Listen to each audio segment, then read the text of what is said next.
very shortly. He may be ready now. But finally, I just want to say again how invaluable have been the efforts of Afrinic staff. They've kept the organisation running without having a leader. They really deserve the highest praise for that. They also deserve, honestly, to be relieved of the uncertainty that has been over their own positions, the positions of themselves and their families for quite some time, and to achieve that as soon as possible.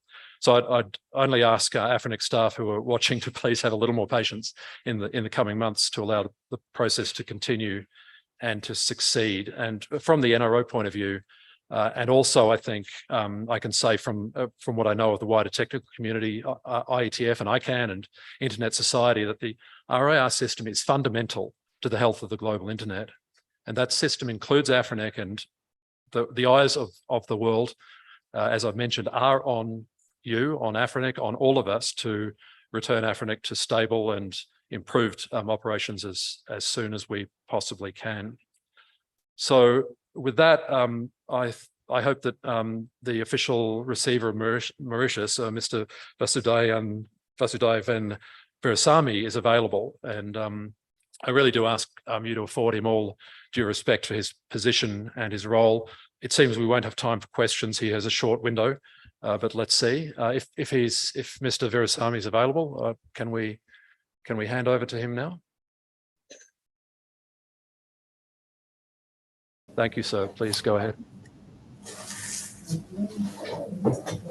Good morning, everybody. I'm Vasudevan Veerasamy, the official receiver of Mauritius. I am the appointed receiver of Afrinic, African Network Information Center Limited, a company incorporated in Mauritius and the laws of Mauritius. In virtue of a court order issued on the 12th of September 2023, the Honorable Judge sitting at the Bankruptcy Division of the Supreme Court of Mauritius has appointed me as a receiver of Afrinic with powers that I have already sent it to John Crane, Mr. John Crane, so that he can forward it to you. My role is to organize the election, to appoint a CEO, and to look that the asset of the company remain stable. There is a specific role that I am playing, and I will have to follow the court order, and my appointment is by the court, and I have to go according to the court order and what is mentioned in the powers and duties conferred to me as a receiver. I'm a government employee. I'll do my job without fear and favor, and for the integrity of Afrinic, especially toward the employees who have been working without a CEO for a long time. And we have to recognize the role played by the staff of Afrinic, that it was not easy maybe for them to carry on a company without a CEO, and they have done it. That we have to say is a great thank for them. The whole Africa and Indian Ocean has to say is great thank you to all the staff for the role they have been doing. They have carried on the duties without a CEO. And now there's a receiver. Everything is going as should be. Nothing has changed. I am in company now itself. I'm in company of 3 senior staff, the HR, the finance manager, the senior technical officer, and they are here. They are helping me. They are giving me a good hand. So what I need is that each and every organization that think that he can give me a helping hand is welcome. You have my email address, you have my address. You can contact the staff of Afrinic, they will forward it to me. If anything you have to say positive and positive help, you are welcome. And I think I have to mention it that the election will be a fair and free election. I rest assured that I have been participating in many elections in Mauritius. I have been appointed returning officer in many elections in Mauritius. And my knowledge of election, I am not just boasting it, but I have a good knowledge of how to conduct an election. And you know, the Mauritius election, the election in Mauritius are fair and free and democratic in a democratic way. So I assure you today, all those who are witnessing my speech, that the election will be free and fair without bias. I don't have the right to be biased. And I think I will not be influenced. I give you my word today that I will not be influenced by anybody, any organization. I will do my work as it should be, as assigned by the code. Today I am in front of you. I am in front of all the people in Africa listening and watching to me. Maybe they did not know that what the role of the official receiver. The official receiver is an employee of the Ministry of Finance. And I am actually doing more than 50 liquidation. I am in charge of all the bankrupts in Mauritius. So have faith and confidence in me that the job assigned to me by the court will be done in a free and fair manner without fear and favor. And that's all I have to say to you. I wish all the participants a good day, and a lot of things will come out from your summit. And I wish the summit good success, and God bless you all. Thank you, ladies and gentlemen.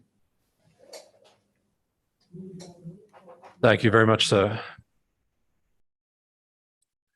Very nice to see Ghislaine there. That really is the main topic that I felt we needed to address here at the in this NRO session. Unfortunately, Mr. Virasamy hasn't had time to take questions, but if there are any questions, any discussion in relation to the NRO in particular, I'd be very happy to try and answer those here in my capacity. We do have, I think, a community forum about Afrinic that's coming up on Friday as well. So there'll obviously be plenty more time to discuss these matters. But I can...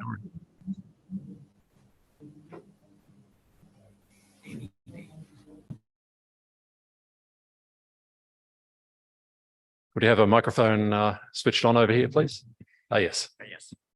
All right. Thank you very much. And my name is Akinori Maimura from Japan Network Information Center, JPNIC. I am a member of the APNIC, which is the Asia Pacific, the Internet Registry. And then I'm here for no assignment of the appearance, a presentation, or some function for this community, but I came here for observing the activity of the community in this continent for the current situation with quite difficulty with Afrinic.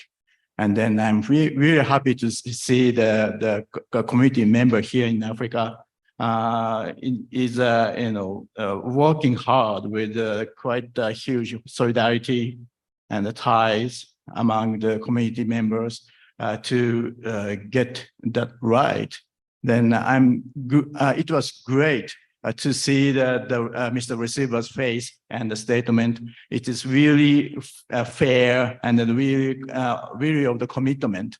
And then I'm in one of my concerns is how the receivership should be conducted, will be conducted in AFRINIC, but I believe by his statement, which is very steady and then promising.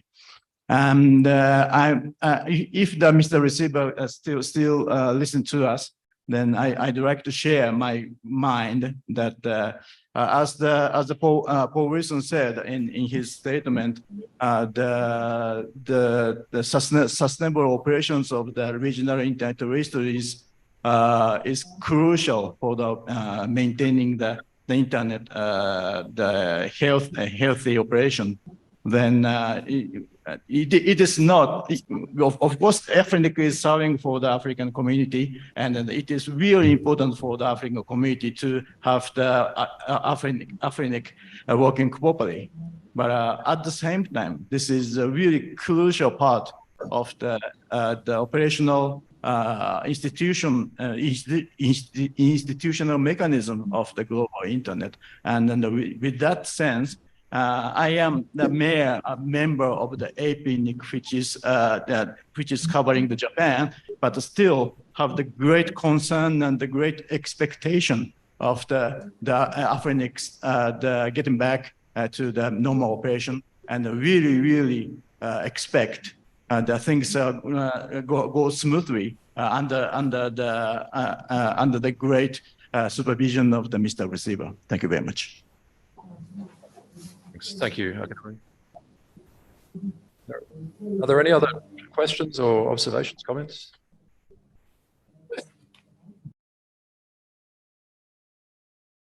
Hi, it's Paul Huell. I'm the director of Crystal Web, so you all know exactly who I am. I have one very simple question for the NRO. Would the NRO support the proposition that no person should be eligible to stand for election to the AFRINIC board if they are facing criminal charges in any jurisdiction? I don't think I could speak for the NRO on that, but it sounds like a reasonable proposition to me, speaking personally.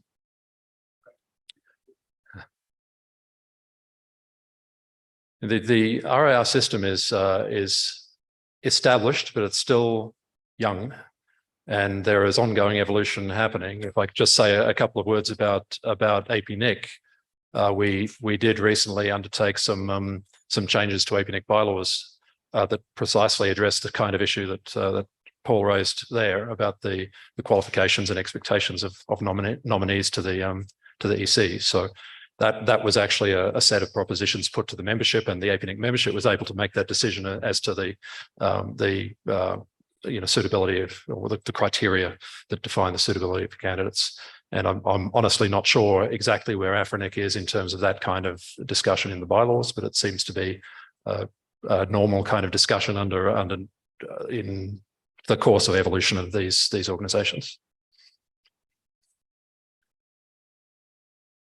Are there any other questions or remarks? Because my purpose here was to cover this particular topic, and as I said, there's another session about AFRINIC on Friday. If not, then I might ask the next speaker, Saul, if he's ready for a presentation from the Address Council, I think. And if anyone, we've got the morning here for this series of NRO presentations. They include the Internet Number Resource Status Report and the Address Council updates from Saul. We've got Kevin Swift from LACNIC to talk about the RIRs and beyond registry services, and then IPv6 with Oscar. So we've got quite a few RIR presentations here. If questions occur on any of these topics to any of you during the course of the morning, then please feel free to use the microphone. But for now, Saul, thanks.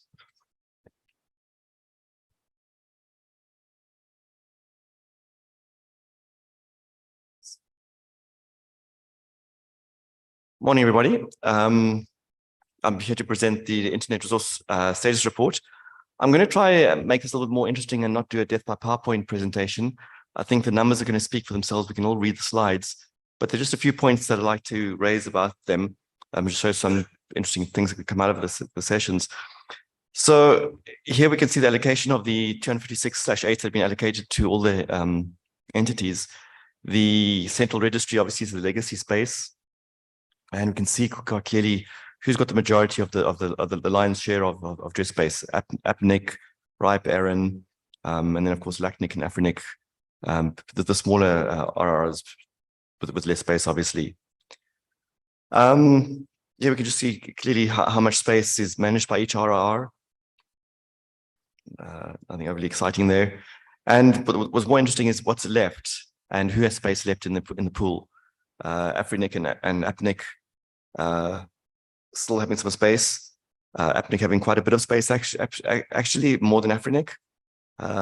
And this little chart later on in a slide later on, where AFRINIC doesn't, all the other RRs have inter-transfer policies. AFRINIC doesn't, and yet we still have less space than APNIC, which I suppose is a relation to how much was received in the beginning. IPv4 space issued by all the RRRs. This you'll see later on, and please remember the slide for a few slides time, because you'll see in 2019 there seems to be a big rush for space. The IPv6 stats reflect the same for 2019. There also was a bit of a rush, so maybe a COVID spike of everyone trying to get some space quickly before things shut down. Who knows? But it certainly does taper off as the years go by. 2023, I know we're only halfway through. Well, actually 3/4 of the way through, but it's a lot less space than in the previous years, and pales in comparison to 2019. IPv4 transfers, excluding mergers and acquisitions. RIPE leading the way, followed by Aaron, APNIC, and then LACNIC, with AFRINIC doing 0. But again, we'll see RIPE in the transfer region for the next few slides as well, doing quite a few transfers. And again, this excludes people taking over other companies, merging and acquiring other companies. So it's people it's entities with space that they're not using, transferring, selling, whatever, no judgments between different entities. So they were saying in last year only, and there you can see over the last couple of years, again 2019, RIPE leading the way by significantly in the number of intra transfers, almost 3,500 in 2021, and coming off very, very small compared to APNIC and LACNIC. Inter RR v4 transfers, as we've mentioned earlier on, AFRINIC not having a policy, so that explains why they're all zeros. And we can see the LACNIC also has a bit of a small amount, but the other, sorry, APNIC having a rather small amount of 1, and then the other RRs taking the lion's share. V6. This is just an interesting. It's interesting to see. We've always heard there's just so much V6 space, and if you look at that first circle of the /0, and how much of that is the global unicast /3 of the total pool, of how much has actually been allocated, it is so small, and there's just so much space left. If you look at how much has been allocated to the RRs, it's a fairly equal.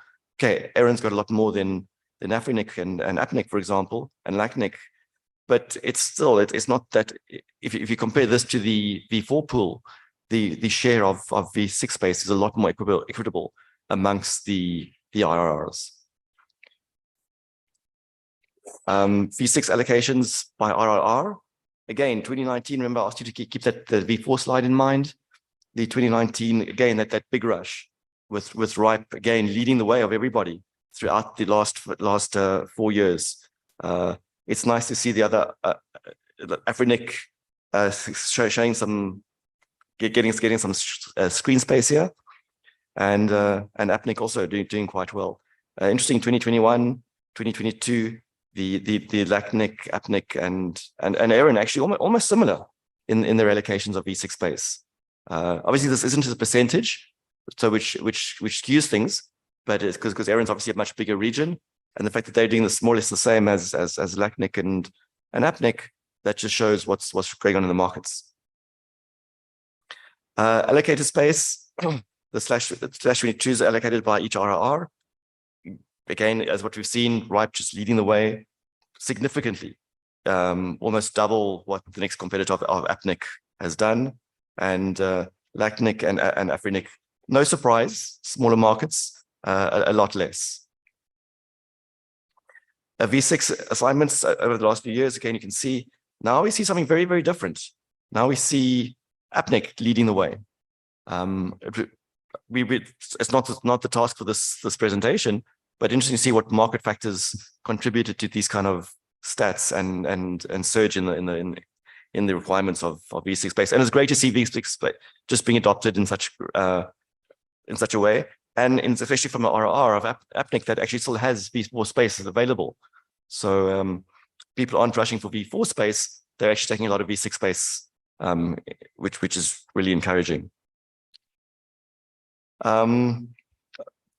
V4 space and V6 space in the /48 assigned. Obviously, a much smaller, probably for PRR space. AFRINIC again, the quite low in the mark, but here we don't see it RIPE. You know, all the other slides we've seen, RIPE's been the big graph, and now we see them, everyone else taking over. LACNIC and RIPE have kind of swapped places in this one. So it's interesting to see that. But again, I suppose different markets, different kind of industries in the region. This is a more meaningful graph in my view. It shows us the percentage of members with V4 and V6 versus V6 only, and we're seeing a large number of people with V6 only, which is quite encouraging. And they're obviously running a successful network, and their users aren't being isolated from the rest of the internet. So things are clearly working for them. It's encouraging. We've got Erin has got 9.5% of their membership only has V6. That's quite something. I don't know what we don't know. Unfortunately, stats are wonderful things. 93.85% of them are made up. But no, seriously, what we don't know is that for test usage, is that for experimental stuff? What are they doing with it? But if it's business use, it's really great to see. And then LACNIC with 4%, 4.2, and coming down to AFRINIC, which is 0.5% for V6 only. AIS numbers. This is really some interesting information, and really just geek numbers. So we've got the majority of AIS numbers actually, and 32-bit stuff is unassigned still. And we can see here that of the assigned stuff, it's pretty much a sort of RIPE 50-50, well, just less than 50 for 16-bit versus 32-bit. Erin, it makes sense. I've got a lot more 16 than 32-bit numbers. LACNIC, AFRINIC, and LACNIC, of course, the newer registries, far more 32-bit AIS numbers allocated than 16. Same for AFRINIC and APNIC as well. So far more 32 than 16s. Interesting slide, this one. I'm curious again. Sorry, I'm asking a lot of questions, but these stats always do create questions. We don't always have the answers, but sometimes asking the questions is also half the interest. Is why are we still issuing so many 16-bit ASN numbers? If you look at Erin, and I mean, it's 500 16-bit versus 48 32 bits. It should be the other way around, one would think. RIPE as well. Okay, their proportion is correct, but still 220 approximately versus almost 1,000. These are high numbers of 16-bit access. So you would think that modern day equipment would all be running off 32 bits. I'm curious to see, and if anyone knows from the regions why, I'd be very curious to hear, because that really did, when I was looking at these stats, it really did pique my interest. Yeah, we can see the history of over the years, and yeah, it's interesting because it wasn't always like that. And we can see in 2021 again, APNIC really up there, tying in with that the previous few slides where they had a great spike in the internet, in the IP address space allocations. So obviously a lot of probably will show interesting, if you tell you that, I'm guessing to the membership, it would probably show a corollary of information there. But again, interesting between 32-bit and 16-bit numbers. Total ASN signed by each RRR. RIPE's got almost a 50-50 split there. Aaron is a lot more 16-bit as we saw, but we saw this in the pie chart as well, so it's nothing new. And Afrinic. Okay. And Afrinic, again, no surprise, more 32-bit than the 16-bit being the newer kid on the block. And I say newer kid on the block in relation to people like Aaron. Thank you. That's it. Any questions?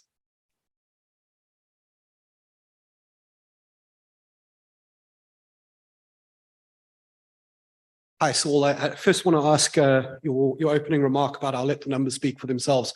Was that an intentional pun on the number resource organization? There's one thing that I'm sort of picking up that I didn't see in the data, and I'm wondering if it's a case of it's just extraneous data or if the data isn't available. But do we have any indication of LIRs which are transferring their IPv6 resources out, or disposing of their IP6 resources by way of transfer to a different region and remaining as an IPv6 only provider? So a firm that's in APNIC that does an inter-transfer of their IPv4 resources and just focuses. I mean, the reason I'm interested is because of IPv6 transition, but I'm just wondering if that data does possibly exist, or if it's going to be a nightmare to try and figure out. It probably does exist. It'd be a nightmare to get. I think the result is the slide we showed where we had V6 only members. But now I think it's a lot of extra data to decide. Like, how do you know if someone's gotten rid of their space? You'd have to look at years. You'd have to analyze each year and say, we had these members today that V4 and V6 space. This year we had these members before 6, and see when, if and when. I think that's beyond the scope of these stats. Yeah, I mean that's why I was asking. Does it exist, or is it extraneous? I think it's an interesting question, but I think probably the analytics is probably not worth it. But as I said earlier, questions are interesting. Yeah, we don't always have the answers, but a related stat that again would sort of come up is: are we able to ascertain the growth in the number of IPv6 only members at a given resource, or is that time data also going to be a bit of an analytical challenge to pick up? I think you could probably interpolate that from the slides. If you take over the last, if you look at the slides we had, the last 4 years. 4 years, yeah. You look at the growth. Okay. I think what could be interesting to add to these slides is perhaps a membership growth. Yeah, that would probably be quite an interesting thing to see, because then I think that's your question. Because then you're seeing, is the growth in allocations related to the number of memberships? And I think I mentioned that in APNIC. I said, what happened? It's a great growth. I mean, that's the reason why I'm sort of thinking. I think that's your question. Wondering the background. It would be an interesting thing to overlay these into the membership numbers and the membership growth of the RRR as well. Yeah. It hasn't been done. I don't know if there's. I'm not volunteering. I don't know if there's a reason for it. Hasn't been thought of, possibly, but that could be an interesting thing, because that would explain, and that kind of answers your question. Yeah. Is the growth because more people are taking up the resources, or they have more members and therefore more people taking up the resources? Great. Thanks so much, Saul. Hooray. Yes. Hello, everybody. Bonjour à tout le monde. Hervé Clément from Orange. So thank you very much, Saul, for your presentation, and it's very useful to have these figures so presented so regularly to the community. My question is related to IPv6 as well, just perhaps a naive question. So you show the percentage of members being allocated by IPv6 in each of the regions. So there are different percentage considering the region. I don't think you have the answer, but do you think that one of the reasons of the percentage could be linked to the policies in force in each region? For instance, could be policy telling that if you want additional IPv4, you must have IPv6 before, etc. Just a naive question. I would certainly encourage a kind of policy like that, and I would certainly encourage that actually not just have it, but you actually have to use it. Yeah. Even if exactly. Even if it's just on that machine that goes ping. but I don't know the answer to that. I don't know the answer, but I'm guessing it probably is partially that. And I think partially because people are starting to use it. Yeah, that's a general question we have. So as you imagine, generally, because so we all advocate for the adoption of IPv6, etc., and the IDs encourage members to adopt and use IPv6. Of course. I think an important, again, coming back to Paul's questions, the stats are wonderful things. We always can ask so many more questions. How much of that space is announced? I think would also be very interesting. Yeah. It's all very well that we've allocated the space, but what percentage of that space is actually being announced in the global routing tables?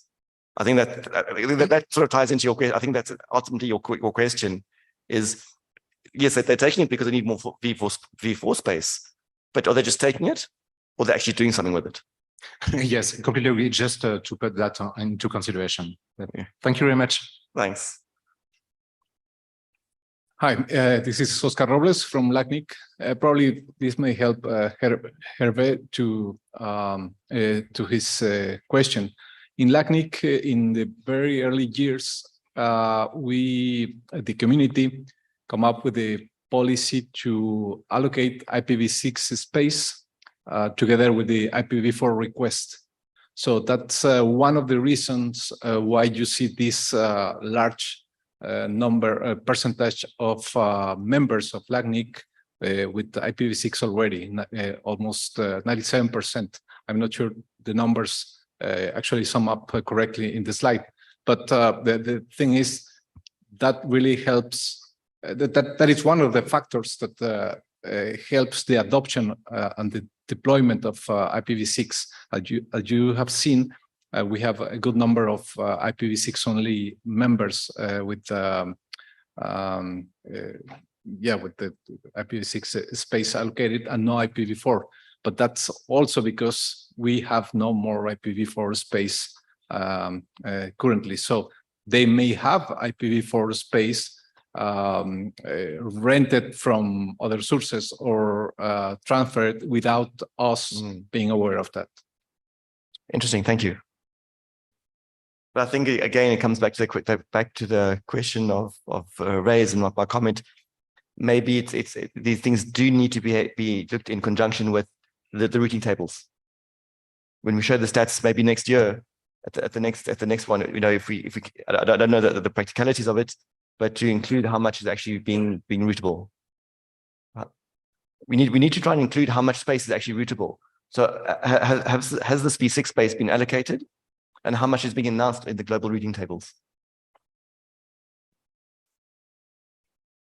Okay, should we move on to the ASO presentation? I think we might have a good break in 8 minutes, so we might leave it time. Okay, cool. All right. We're running a little early, so the coffee break is scheduled at 10, and I've just suggested to Sol that he might handle it. We might have the next presentation after the break. So if there aren't any other questions, then with permission, I suppose we'll take a break now. Yeah, got the thumbs up. Okay, so we'll be back at 10:30. Thanks, everyone.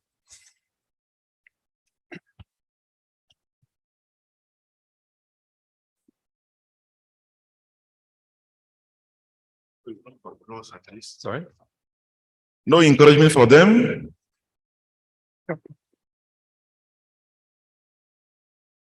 Thank you.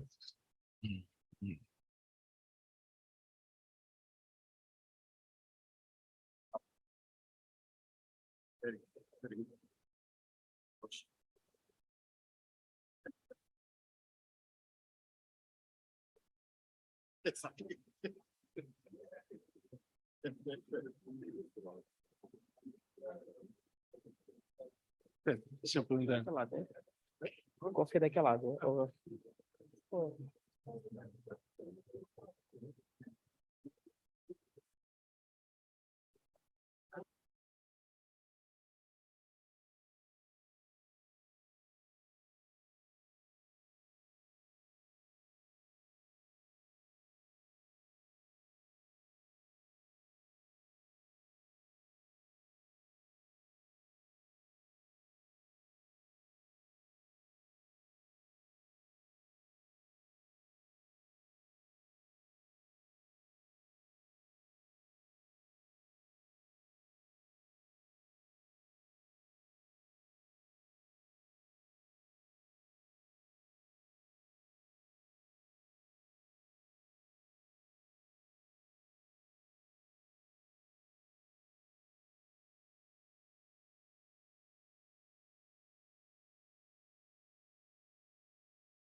Hello, everyone. I think we should get started again fairly soon.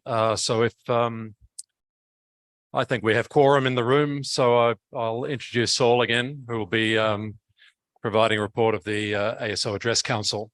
Thank you. Thanks. Back, I'm not sure by popular demand or not, but I'm back. Welcome everybody to the review of our ASO sessions. So who are we? What we are? Okay, so we are the Number Resource Organization Number Council. What do we do? We are the Number Resource Policy Advisory Body to the NRO. What do we consist of? So we're supposed to be, and I'll come to this in a few minutes. We're supposed to comprise of 15 members. That's 3 from each region, 2 elected by the community, and 1 board-appointed person.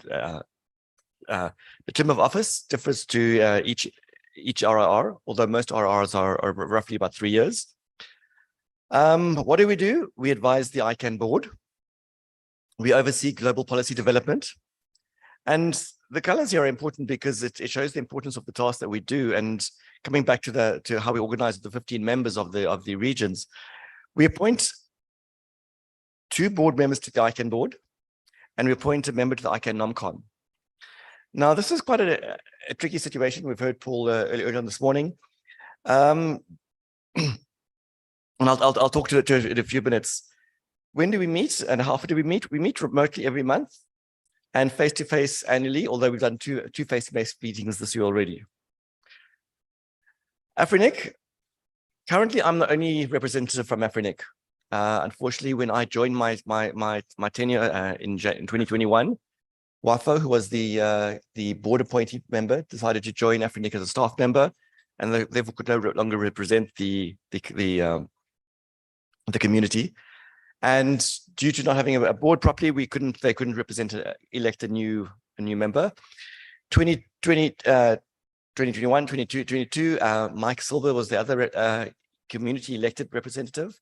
His term ended last year, so that left only me. Now, the problem with this is my term ends in December this year.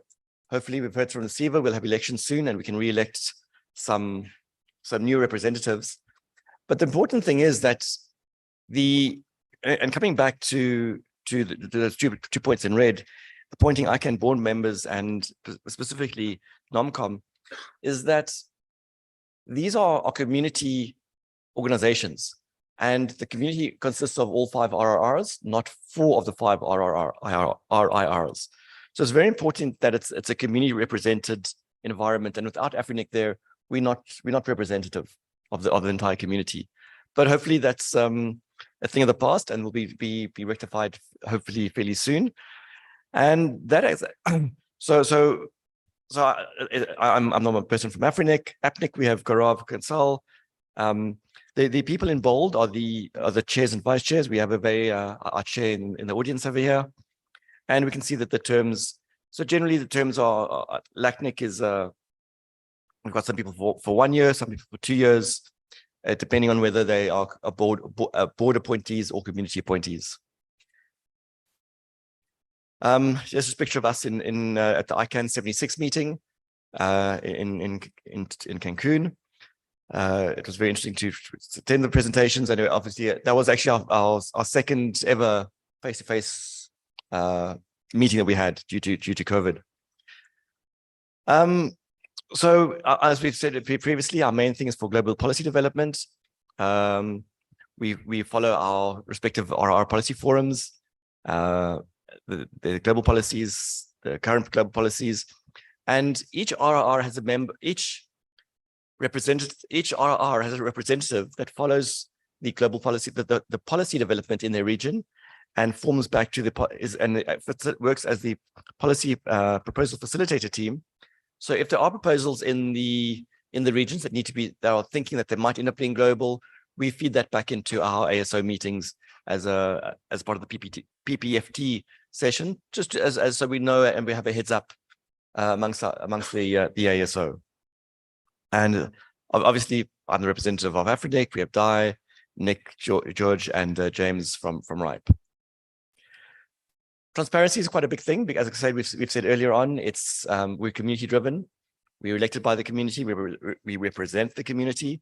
So we're transparent. Everything is open to observers. Our annual face-to-face meeting, and we do get observers in our meetings, both at the face-to-face and in our monthly online meetings. So we had, as you said, we had the Cancun at the ICANN 76 meeting and at APNIC 56 earlier on this month and in Kyoto. We have the mailing list, the AC Discuss, which again is open and it's archived, so anyone can be a member of that. Our monthly teleconference that we said is also open. That's generally on the first Wednesday of every month. And you can see our calendar over there. And we produce an annual review, transparency review, just to show that everything is open and publicly accessible. The only meetings that aren't publicly open to observers is when we're discussing elections. Obviously, when the board member elections, we discuss things about the candidates, and that, for obvious reasons, cannot be public. So therefore, we do close the public meetings for that, and we carry on in a private session. The current ASOAC appointments, we have Alan Barrett from Afrinic. He's in seat 9, and his term ends next year. We have Christian Kaufman. He's from RIPE, and he ends in 2025. And Brajesh is the NOMCOM term, and his term's ending at the end of this year as well. So we have some election work to do for coming up for next year. I started off by saying that Afrinic represented a bit of a risk to the organization because we designed to have 15 members, and a lot of our policies required us to have all members for voting and decision-making processes. Last year, while we were still at Mike, so we're 2 of our 3 representatives, we realized that Afrinic was in a bit of a predicament, and we started looking at the policies of how we can adjust them so that the ASA could continue to operate without a full quorum. It's not an ideal situation, as you've mentioned. We want to be fully representative of the community, but we also have to be realistic and saying that this is a very real problem. Currently, with Afrinic, it finds itself in, but it's not. It's a possibility that it could happen again in the future. New RRs get created. There are problems with them. So we started looking at the policies, and there are a number of policies under review. Some of the policies just weren't written in good English. Some of the annexures and the references didn't exist. So some of the policies, it was just a very quick and easy cleanup, where the text needed to be edited and corrected, and some of the policies just needed to be redone. So we've been working on that now since we started in June 2022. As I'm sure you can imagine, these things are quite complex. So it's not a quick thing. Hopefully we'll be wrapping some of them up in the next couple of months. As in anything, we need to have a working group for that. We can't work with the whole team because the whole committee has the general work to do. So we started with Hervé, who's our current ASO chairman, as we said. But Ricardo, who was the vice chair of the ASO at the time, headed up the working group for the policy reviews. And I started off being Mike and myself, and I'm the last Afrinic representative. And hopefully we'll get this done before the end of the year while I'm still involved. Short and sweet. Any questions?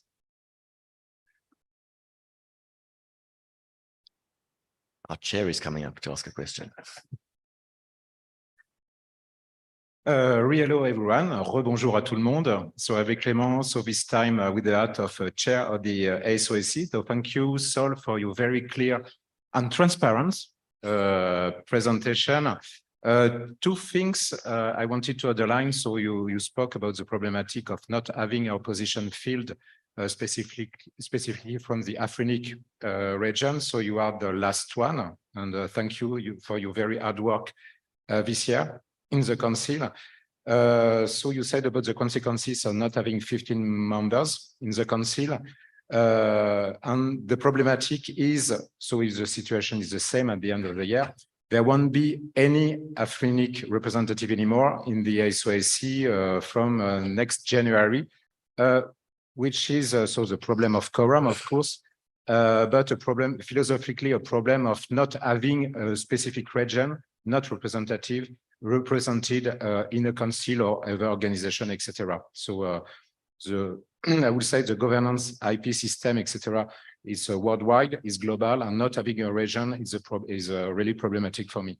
So that's the first thing. And the second one, you spoke about so our representative in the ICANN board, so for the seat 9 and the seat 10. So we have started the process to reappoint somebody to the seat 9, which is currently filled by Alan Barrett. So the process has started. So for 90 days, as I can remember, Herman can confirm.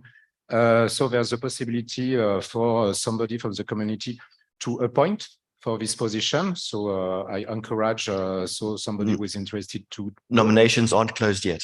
Sorry? The nominations are not yet closed. No, absolutely not. So it just started. So the only point is, as Christian is from the RIPE NCC is appointed to seat 9. So the guy or the girl for the appointment for seat 9 has not to come from the RIPE region, but all the other region can appoint for this position. So if you are interested, don't hesitate. Thank you very much. Thank you very much.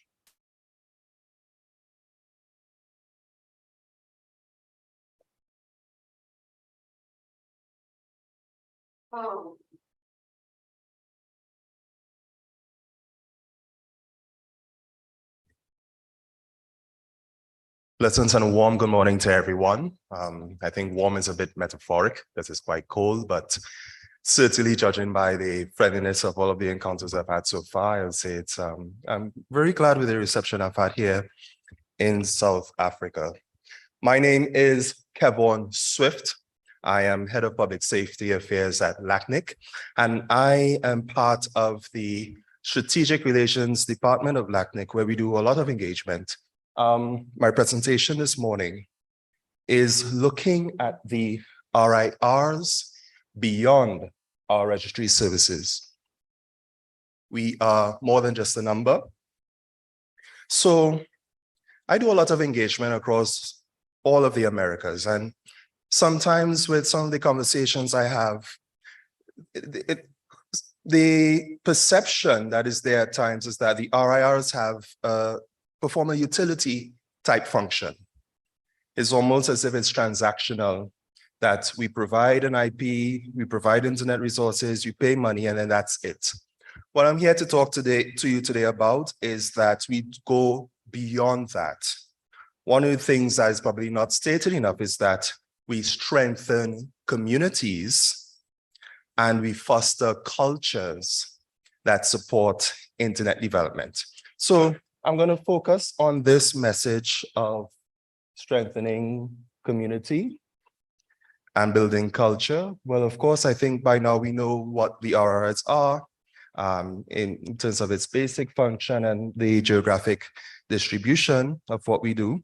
But to show you how we build culture via various means, I'm going to touch on these points that I have here, which refer to capacity building, community and global outreach, internet measurements, development, cooperation, and security. And I managed to leverage some valuable inputs from my RIR colleagues for this presentation. So what I intend to do is to give you a general overview or panorama of each of these topic areas, and then we'll have a deep dive or spotlight on specific initiatives that have made an impact into this idea of creating culture to develop the internet. So we'll start with capacity building. We are all engaged in capacity building throughout our regions, where the objective is not just to offer a suite of courses. Of course, capacity building is more about strengthening skills, abilities, enhancing technical knowledge among technical professionals in their communities. And here you're pleased to see that a lot of us have been taking advantage of online platforms. In addition to bespoke face-to-face trainings, we reach out to professionals such as engineers, educators, regulators, and network administrators, whether they are in the public or private sectors. So learning materials almost always focus on technical knowledge and as well managerial concepts, know-how to accompany that technical knowledge. So of course, I'm sure you're familiar with the APNIC IP Academy and just some figures to understand that impact. 6,000 engineers, 100 managers trained from over 50 countries. APNIC Academy, the AFRINIC IP Academy also certifies community trainers that can support the learning process through AFRINIC style events and other initiatives. APNIC Academy, they have an extensive catalog of webinars that are offered for free, online, self-paced courses as well on various topics. At ARIN, as well, we have webinars, instructional videos, and a library of on-demand resources. And at the RIPE NCC, certification is a clear focus area. Through the professionalization and a series of exams, you can earn designations such as associate, analyst, or expert in specific tracks made available for professional certification. So I'd like to take this time now to do a spotlight on my home base and an initiative we have called LACNIC Campus. So like the other examples we have seen, LACNIC Campus contains several self-paced tutored courses on subjects ranging from BGP fundamentals, introduction to IPv6, and even a multidisciplinary offering that introduces people, and specifically technical professionals, to internet governance with a focus on the contributions of Latin American and Caribbean actors to the regional and global internet governance ecosystems.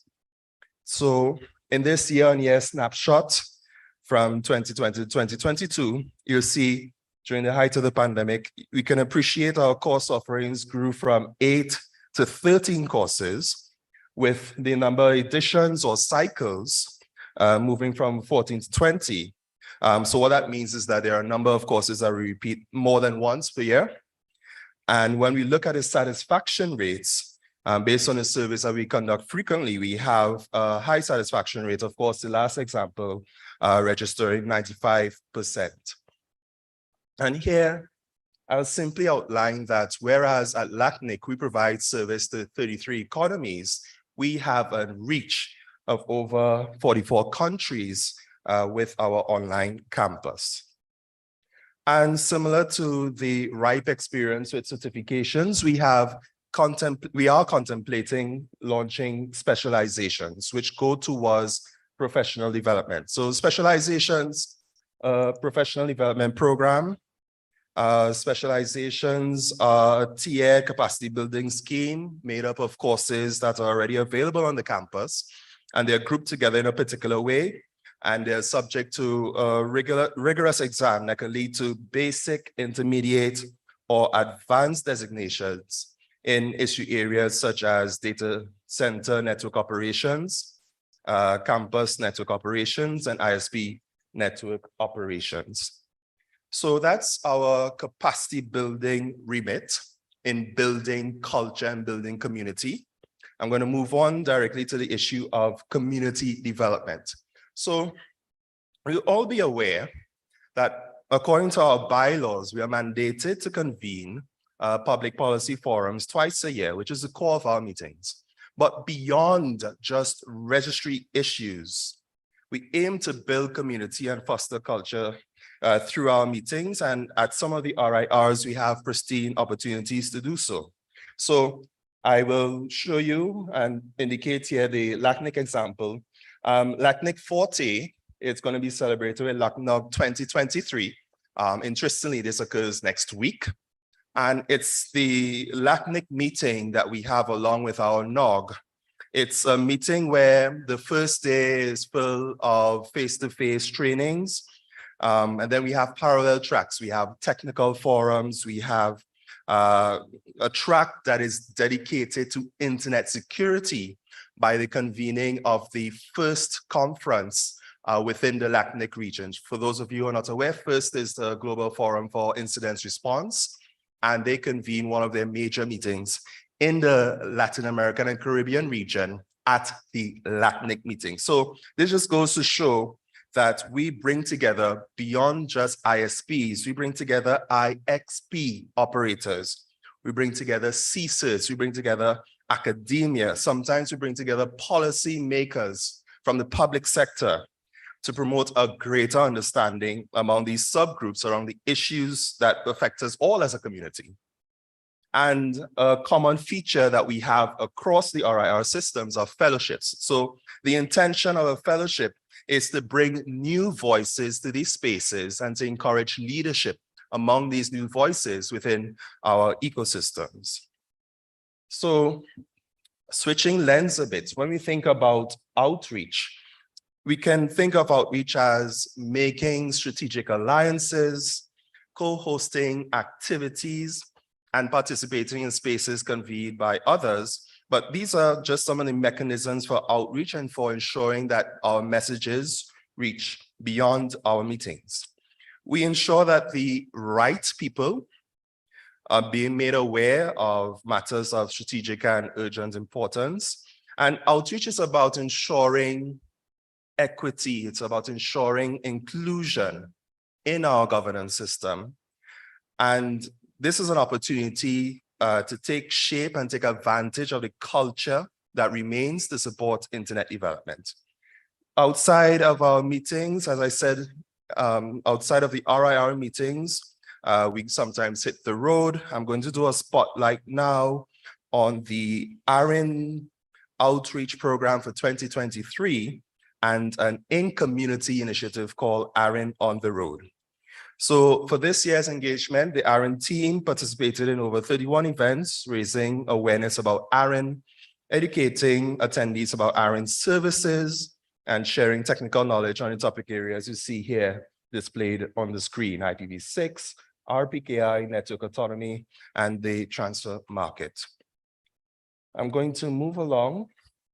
So ARIN on the Road is a community one-day focused event to bring knowledge and awareness closer to stakeholders who may or may not have had the opportunity to participate directly in an ARIN event.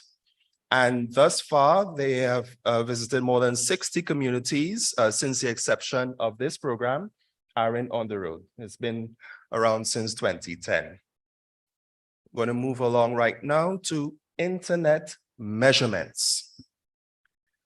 We are not obligated to produce measurements or statistics on the resources we manage and allocate. But why do we do this?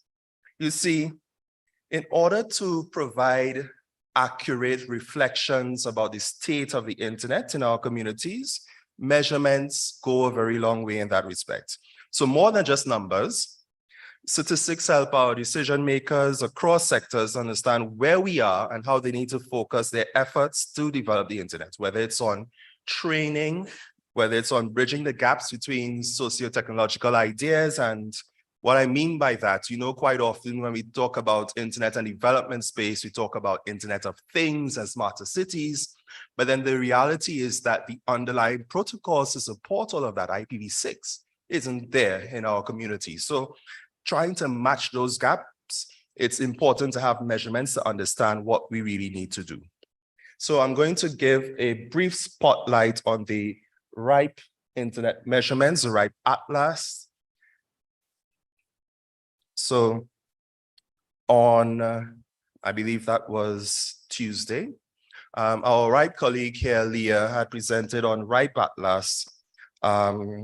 So just as a reminder, RIPE Atlas provides a global view of internet performance around the world, supported by operators, enthusiasts, volunteers, anyone with an interest in supporting internet measurements who agree to connect a probe to the network for these purposes. And of course, if you have further questions on RIPE Atlas, we can obviously continue having conversations with Leah during the break. There are other activities at RIPE that are dedicated to addressing statistics on ASNs and routing. Many of the experiences are actually captured through the RIPE Labs podcast, which is freely available. And once you acquire all this knowledge and you participate and you speak with us and we talk, what's next? The idea behind all of this that we do, and with this culture of internet development, is that we move towards action.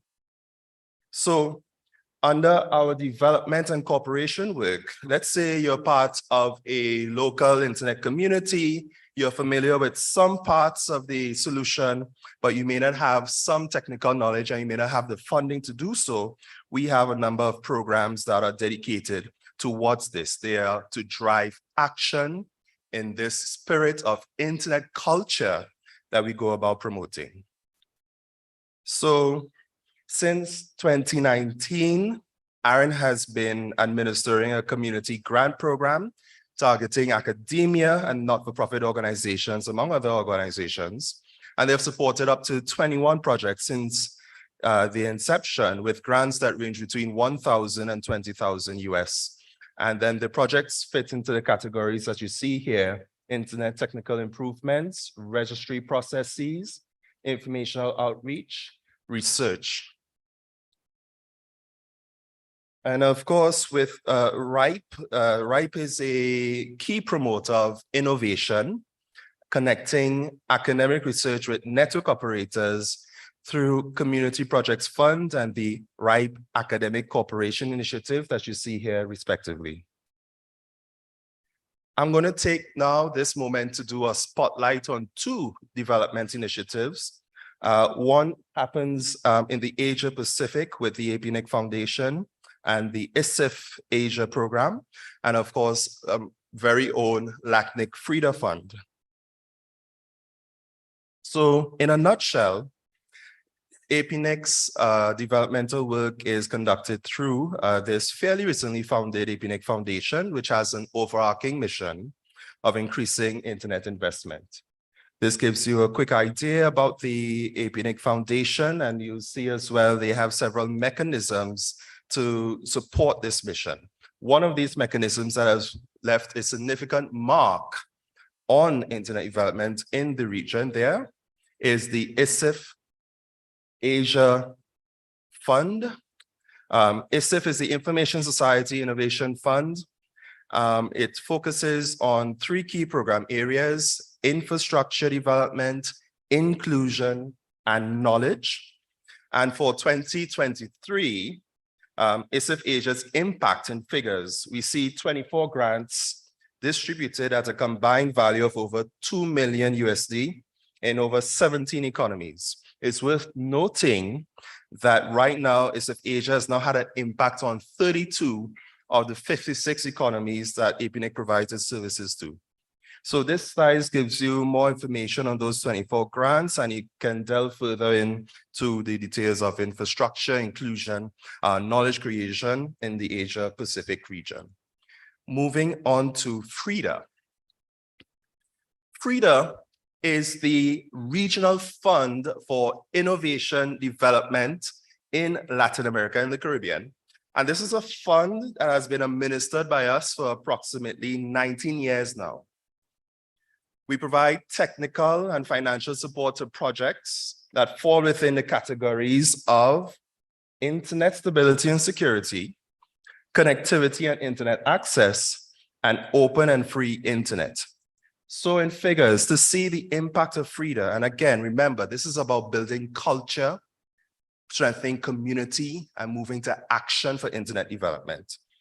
FRIDA supported up to 130 grants, 7 scale-ups, 49 awards since its inception. And for the years 2020 to 2023, this gives you an idea of how much in demand the FRIDA program is.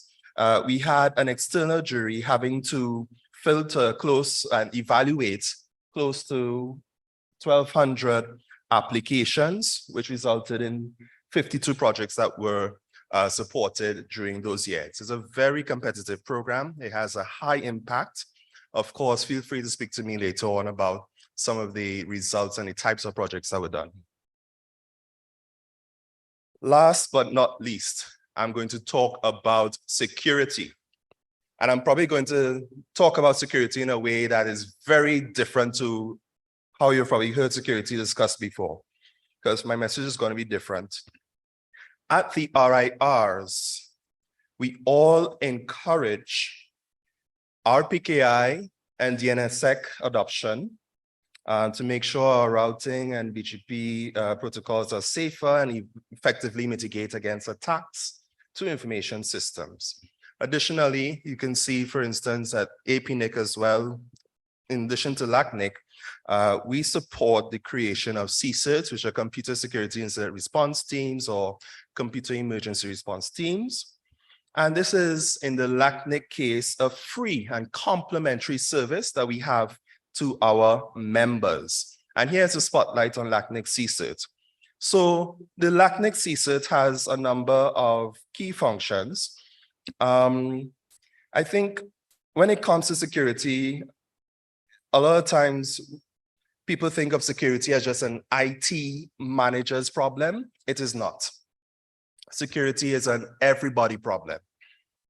And I think throughout the pandemic, what we have seen is that with the exponential rise in attacks that are occurring, we need to go out, we need to be engaged, we need to be informed, because the most robust security system that we have is as strong as its weakest link. And quite unfortunately, the weakest link tends to be end users.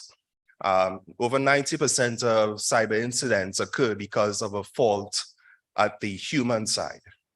Security is important. So our CSIRT has this value-added service for our members. What we do, we encourage incident reporting. We also broker confidential advice for when incidents do happen.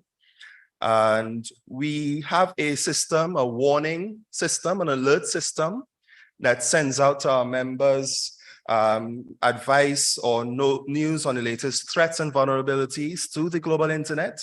And of course, CSIRTs need to collaborate with other CSIRTs to strengthen their value proposition. IT security is not an IT issue anymore. Security is an everyone issue. The real value behind our security work at LACNIC is it comes from building relationships with various communities.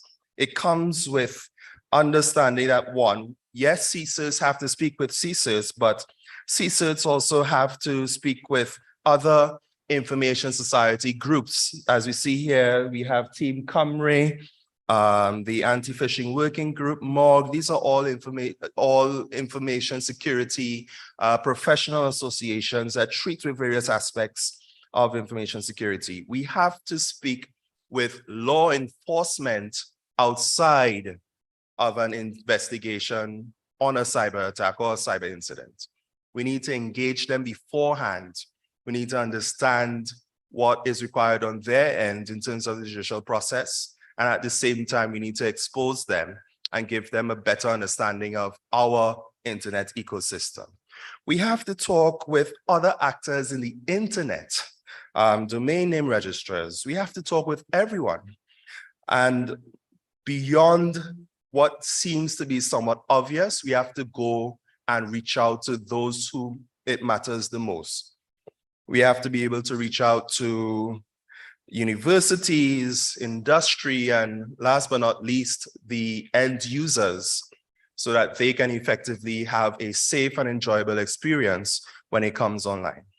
So I'm going to close there. I wanted to really emphasize that what we do is much more than just distribute numbers and maintain a registry. The foregoing examples here and the focus on the impacts, it's really is meant to demonstrate how we strengthen communities and how we create this culture that supports internet development, internet culture. And this culture, since its inception, is a collaborative one, and is one that we will need to maintain to continue having and enjoying the internet we need, and also accompany the evolution of the internet that we want. So with that, any questions? I hope I didn't speak too fast and my accent confused you. I know I'd sort of delved, I hope I didn't speak in pure Trini at times, but. I'll ask a question if you don't mind. John Crane with ICANN. On the work with CSERTs, and this is for my own ignorance because I don't know the answers to this, are any of the NRO members themselves operating certs, and are you members of FIRST? Are any of you actually operating CSERT yourself, and are you Right. members of the FIRST organization? So LACNIC, yes, LACNIC operates a CSIRT. It's a small operation that we have based in Uruguay. And yes, we are members of FIRST. We're also members of MOG. So FIRST has about 3 of these global conferences. And through this alliance we have, one of the focuses on Latin America and the Caribbean. It gives a lot of times the opportunities for our community to be able to interact directly with the experts and share some of the experiences. There are a lot of reasons, resource limitations and the like, where it prevents us at times going out to the global meetings. So having them come to us has been a key contribution to what we're doing on the security landscape. That's excellent. We also, as you know, because we work with you on some of these projects, you probably work with Carlos from my team. You know, ICANN also operates a small CSERT, and like FIRST is probably one of the better forums for CSERTs to get knowledge, etc. So if you're introducing them to that environment, that's fantastic. So thank you. Perfect.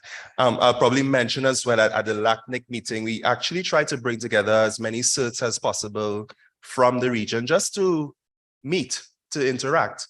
I mean, the first line of building a trust community is actually having face-to-face interactions. It makes a big difference between seeing an organization on a website and actually knowing a person, having a personal contact, and maintaining a free and open way of communicating with them to treat with, if you just want to advise, or even with actual incidents as they occur. So we do our best to bring many communities in our space and to encourage those sorts of, I mean, it's not rocket science, but it's important, it's critical, sometimes it's overlooked. It's the building of the human relationships that support the work we do on the internet side. Kevin, thank you. Paul Wilson again. I learned quite a bit from this presentation myself. I found it really interesting to have this side-by-side comparison of all of the different things that RARs do, which are similar, but often different. And I've been watching, for instance, the LACNIC CSERT, which is something that your community asked you to do. In answer to John's question, APNIC doesn't have a CSERT, but we have very close relationships with FIRST and with MORG and with APCERT and others in the region, but we happen not to have been asked to run a CSERT. One of the things that people should understand, I think, is that there might seem to be a bit of diversity and randomness here, and there kind of is. But I think for all of the RARs, what we're doing is serving the needs of members as members ask us to do things and set and help to set the priorities of the RARs. So in the case of APNIC, we have a formal survey that runs every 2 years. It's been happening for the last 24 years, every 2 years. And so if there's anything that members are asking us to do, such as a CSERT, and we've tested that proposition actually on a survey in the past, then the survey is our kind of paper trail. So in fact, in APNIC's case, if anyone asks us, why are we doing APNIC Foundation, or why are we doing XYZ, then we can point to actually, in most cases, the answers from a survey which help to answer those questions. So one extra dimension in this presentation may actually be to look at how the different RARs are taking their guidance through what mechanisms to actually perform these functions, which are outside and beyond the RAR sort of mandate.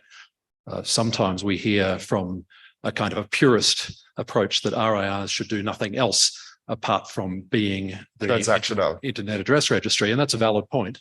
But we're also service organizations, we're funded by our members, and so if our members are saying, we want you to do something because we believe we're happy to support that and we need that service, then that's why we might take something on within available resources, of course. But anyway, thank you. That was really interesting. Okay.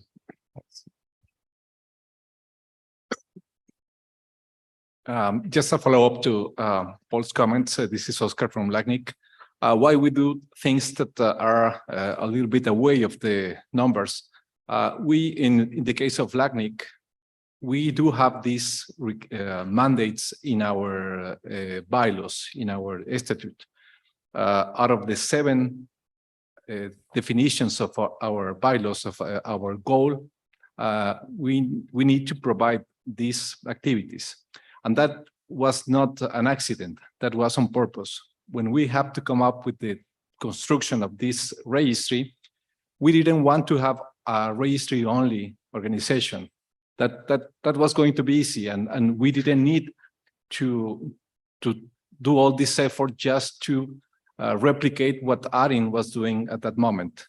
We wanted to have all these things that are relevant for our community that we needed at that time, and we didn't have it. So that's why we make sure when we construct LACNIC to introduce those 3 elements that are relevant for the community building process and all these culture building activities that we have done for the last 20 years. Okay. All right, thanks, Oscar. Oh, yeah. Yes. Yeah, hi, Jan Schulte, Leiden University.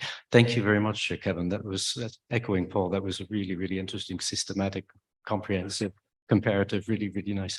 I only wondered whether you could add even another category of contributions, which would be in the governance area. That in terms of the policy processes and the institutions that the RIIs have built up over the years, it may not be something that you're aware of in day-to-day work, Yes. but actually you're building up new ways of governing global resources, which are useful not only in the internet area, but potentially further afield as well. Yes, Thursday, that's very important. I think I actually took that for granted, but yes, the RIRs are really a hotbed of how do we treat with new challenges, who are the actors that need to come together. And it's a really good, I would say, I don't want to say a sandbox environment, but it's a good space in order to encourage the development of new governance organizations. Okay. All right. Any other question? I'm free to speak all throughout the day. I'll be here right down to the end. So happy to be here again. And thank you.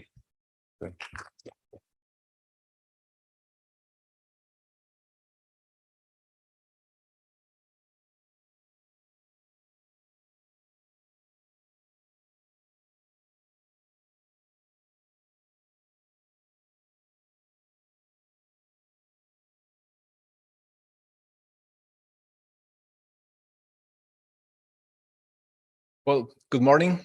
My name is Oscar Robles. I am the Executive Director of LACNIC. And for many years, you have heard about IPv6 as a technical conversation. And this is not a technical conversation anymore. I think that IPv6 is a strategic decision. And I want to bring some arguments when we are talking with the decision makers in order to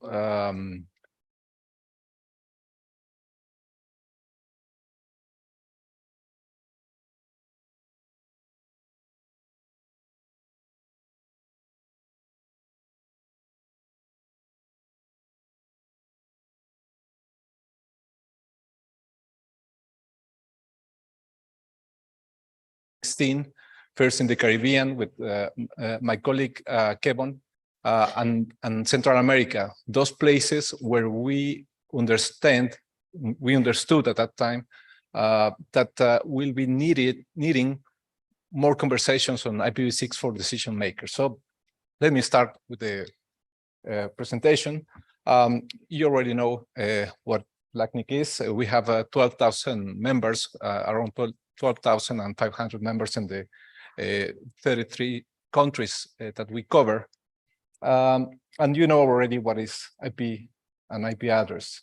Probably you know better than me. But this is the reason why IPv6 is strategic now, and it is not more a technical conversation. IPv6 is strategic because there is not enough IP addresses to connect all the population in the world. Not at this time, and even less in the future. So that's the first and the main reason.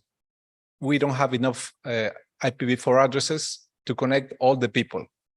Second reason, we don't have enough addresses to connect all the devices. With all these Internet of Things, with all these smart cities conversations, with all these devices for solutions on the cities, there is no full promise of all these solutions without enough IP addresses. And there is not enough IPv4 addresses to connect the tens of thousands of millions of devices that we expect to have in the following years. So that's the second strategic reason. The third one is security. With IPv4, the operators are unable to trace transactions where there is a crime behind these transactions.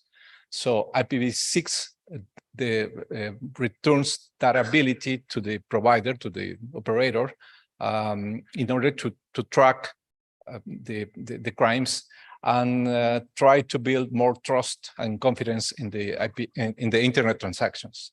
So those three situations make it the IPv6 deployment as a strategic decision, and these are the elements that decision makers should consider, whether they are part of the government, part of the regulators, or part of a big operator. They should be aware of these considerations. So when we approach to different communities, we try to deliver some messages like who should be involved, what's in it for me, what's the stake of every community in the IPv6 development. So let me bring you some numbers first. Are we ready to work in IPv6 already? Well, there are many differences among the countries and the different regions of the world. The problem with averages and the numbers you see in the different pages like Google or Cisco or APNIC measurements is that those are averages, and sometimes you have organizations or areas where you have a very high level of deployment of IPv6 and some other places where you have very low or zero deployment of IPv6. So the message with this is that we're still behind schedule for the IPv6 deployment, and we need to increase the deployment. As you saw in the statistics that Saul reported a few moments ago, there is a good level of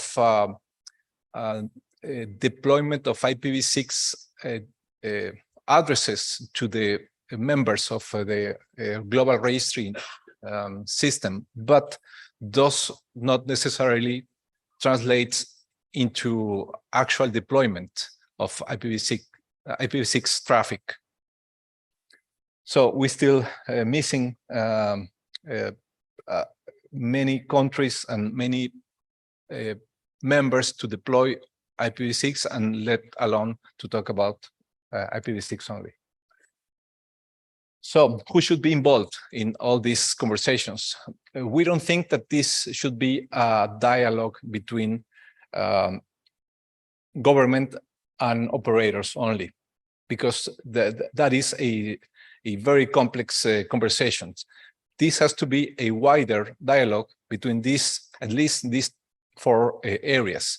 Government officials, of course, or government areas, not only officials and not only regulators for the industry, but also Ministry of Finances, Ministry of Economy, Ministry of Acquisitions for the own government. Those are the relevant parties that should be part of these conversations. Of course, operators and internet service providers should be having these conversations.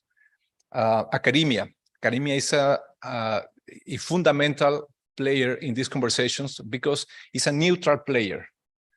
The academy has zero economy interest in the deployment, but not only has the knowledge, but also will have the ability, the academia, to provide all the professionals that need to be trained in order to have a adequate and effective deployment in every country. So you have to involve academia as soon as possible. And of course, internet users.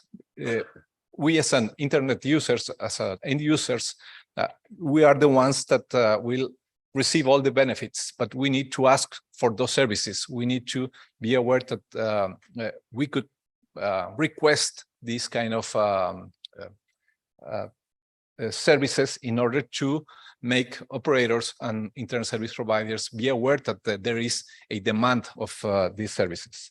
So when we approach to governments, we make sure to deliver this slide very carefully, because they get very concerned when they see their deployment in their country.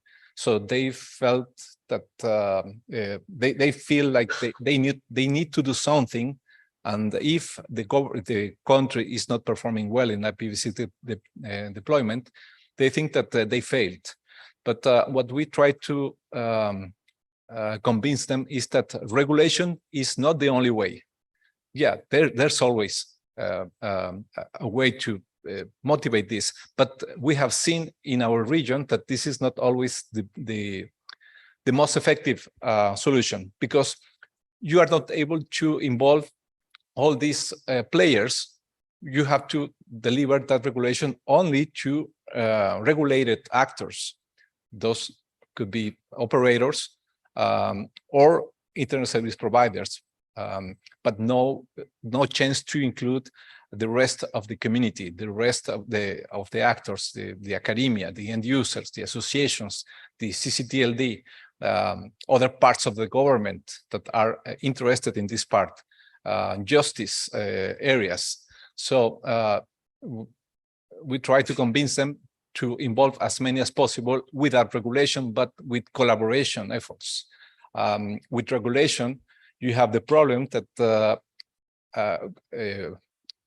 operator lawyers or legal counsels usually try to find out how to prevent that regulation to apply to them, or how to stop or delay that regulation. So it takes a lot of friction, the adoption of that regulation. It takes 3-4 years to actually start applying that regulation in the operators. Through collaboration and cooperation, it is a more effective way. We have seen that in Argentina, we have seen that in Panama and in Costa Rica. They have not come up with strict regulation to ISPs and operators, but still they have same numbers as those countries that actually regulated some parts of the industry. So it is at least as effective, collaboration is as effective as the regulation, without all the friction that the regulation produces. So we mentioned which ideas could be worked for government officials. Not all of them are applied to governments, but they do have ways to promote IPv6 adoption. Government is the greatest buyer of IT technology, IT services, IT infrastructure. So once the own government policies require to have services compatible with IPv6, it triggers demand on the rest of the providers in the country, not only available to government, but the rest of the country. So we suggest many ideas how they could trigger that need for demand, which parts of the government could be interested in some of these actions, of some of these initiatives, to whom could be applied that those actions. And of course, we have this same conversation with different arguments when we talk with the internet service providers and operators. And that's the main conversation, because most of the time, internet service providers, their answer was, there's no killer application, there's nothing that IPv6 could bring to me, and this is a very high cost to deploy IPv6, so I'm not deploying. That was what we find out in our study back in 2015, when we asked them why they were not deploying IPv6, and the basic answer that we had from them is that it didn't make a business case for them to deploy IPv6. They wanted to have a killer application. They wanted to have a very simplistic equation that deploying IPv6 will cost, let's say, 100, and it will bring many clients that will represent 200. So the equation will be very easy. If the income is higher than the expenses, then let's do it. But no, it is not an easy equation. Let me skip this for a while. We try to explain operators and internet service providers that if they want to make a serious equation on cost, benefit, and risks, they have to consider many other variables. We have, sorry, I'm not able to see all the details in this slide, but we need to make them aware of the cost of maintaining IPv4 addressing. Today, IPv4 address is increasing. Well, not at this moment right now, but it's been increasing for the last 15 years at least in the transfer of IPv4 transfers. If we are talking about renting, it's been an increasing cost as well. But not only the IPv4 cost in the secondary market, because as you know, the cost in the registries in the primary market is fixed has been fixed for many years with the very low increments, and it's very low compared with what happens in the secondary market, which we don't control and we don't want to control, but it happens, and we are not blind. We know what is happening in the secondary market, but it is not only about IPv4 addressing. It is about the equipment, the technology, CGNAT or carrier grade NAT, all these translators, all this equipment that is increasingly bigger equipments that you require in order to maintain the addressing, the IPv4 addressing available for all your customer base. And then there is the training cost, the learning curve for your staff. But not only that, there is also transaction cost. All these equipments between the end user and the content going back and forth many times, it costs, it takes a time, it takes a toll. That's the latency for every packet. So it means that those packets will cost a bad experience for the end user for some specific niches, like let's say gaming, for example. In gaming, gamers recognize which providers are able to offer services with low latency and which providers are not able to do that. So most of them, if you have a very good connection on IPv6, then you have a check with the gaming industry. And this is a very growing niche that providers and operators should consider if they want to increase the average revenue per user. Security solutions like personal cameras or residential surveillance or company surveillance, you need to have access to the camera. You need to have an IP addresses allocated, or you have to hire dynamic DNS services in order to have access to this equipment. So that complicates even more the solution, and you have to pay for that service as well. So we want to make sure that decision makers understand all the costs and risks associated for maintaining IPv4, not the benefits to have IPv6, but the costs to maintain IPv4, so they make the good equation and take the good decision. If the answer still is no, then so be it.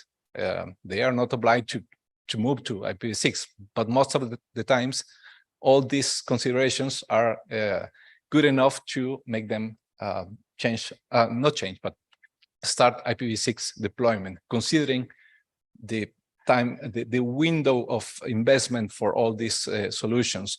The big operators are not buying equipment all the years, but equipment takes 3, 4, 5, 6, 7 years to be replaced and changed for new equipment. So if a big company already bought a equipment that is not compatible with IPv6, it is not going to be replaced next year.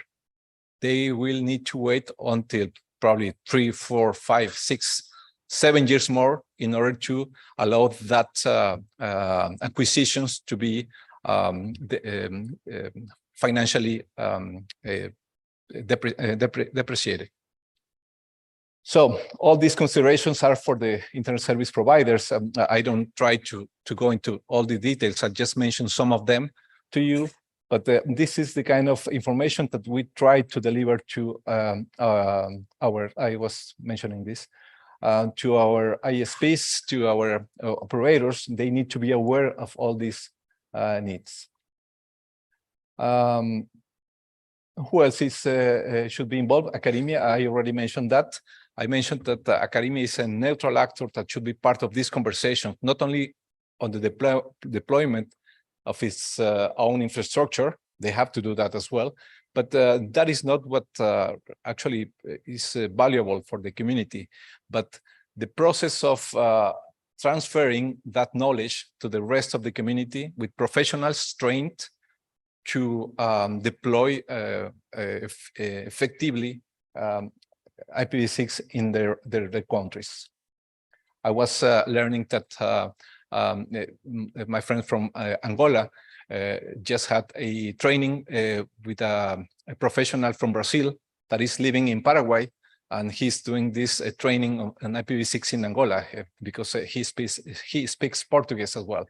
So that is a good action from him, but that explains to you the need for the local academia to get involved in these deployments, to produce the local professionals to help all the organizations to actually deploy IPv6. So this is it. This is a summary of who should be involved in IPv6, what are the benefits for every organization. I don't try to go into every detail, but just to give you a brief summary of what we are trying to convey to the decision makers in our region, and mostly in those places where we think that we'll need a deeper conversation or longer conversation, which could be Caribbean, Central America, and parts of our other countries. So this is those are the tools that we have for our community. The website that we have built with tools, information, manuals, and of course the Campus LACNIC with several training courses and specialization for them as well, with all these resources to help them to start thinking in IPv6. We understand that our training is not fully hands-on, but it is a good start with no cost to our members. If you want to know a little bit more about our activities, this is the the QR code. And if you have any question, just let me know. I will be around. I appreciate the invitation to have this conversation, and my recognition to the effort that you're doing with in keeping this community, having this dialogue and this conversation. Thank you for allowing me to be a part of this effort.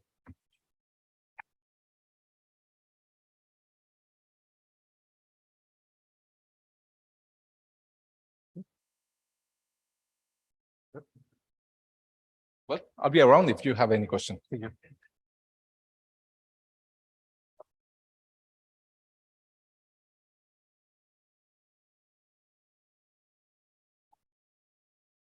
If I'm not wrong, that brings us to the end of the agenda for this RIR NRO session at AFNOG, at AIS. We seem to be a little early, so I just thought I'd open the floor for any questions about anything that you've heard this morning, or anything else that might relate to the NRO and RIRs. I'd like to thank the speakers. I found these presentations really interesting. Personally, I hadn't seen a couple of them at least, and the updates from the ASO AC are always good to see as well. Any questions at all?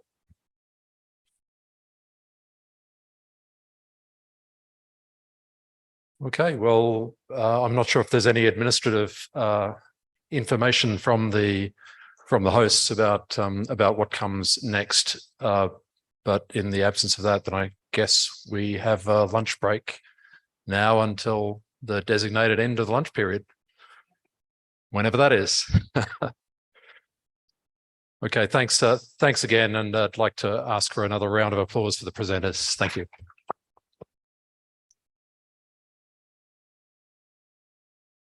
Thanks, everyone.